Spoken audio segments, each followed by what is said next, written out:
మెదక్ జిల్లా Narsingi PSCS chairman Shankar Goud గుండెపోటుతో హఠాన్మరణం చెందడం చాలా బాధాకరమని దుబ్బాక ఎమ్మెల్యే కొత్త ప్రభాకర్ రెడ్డి ఆవేదన వ్యక్తం చేశారు. శంకర్ గౌడ్ మరణ వార్త తెలుసుకున్న ఎమ్మెల్యే హుటాహుటిన వారి గ్రామానికి చేరుకుని ఆయన పార్థివ దేహానికి నివాళి అర్పించి ప్రగాఢ సంతాపం ప్రకటించి వారి కుటుంబ సభ్యులను ఓదార్చారు. ఆయన ఆత్మకు శాంతి చేకూరాలని ప్రార్థించారు. ఈ సందర్భంగా కొత్త ప్రభాకర్ రెడ్డి మాట్లాడుతూ గుండెపోటుతో పీఎస్సీఎస్ చైర్మన్ శంకర్ గౌడ్ మరణించటం బీఆర్ఎస్ పార్టీకి తీరని లోటన్నారు. కుటుంబానికి అన్ని విధాలుగా అండగా ఉంటామని భరోసా ఇచ్చారు.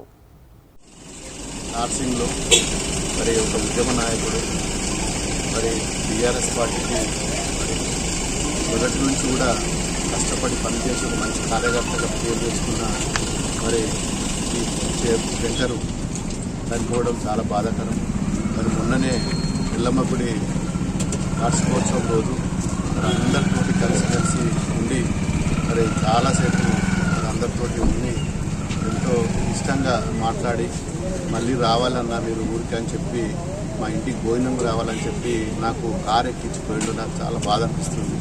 ఎందుకంటే మొదటి నుంచి కూడా పార్టీకి పటిష్టంగా ఒక మంచి కార్యకర్తగా ఉన్న నాయకుడు ఈరోజు లేకపోవడం చాలా బాధాకరం. దీన్ని పూర్తి స్థాయిలో దిగ్భ్రాంతి వ్యక్తం చేస్తూ మరి ఎవరి కుటుంబానికి మా పార్టీ తరఫున అన్ని విధాల చేదోడు వాదోడుగా ఉంటుంది. కుటుంబానికి ప్రగాఢ సంతాపం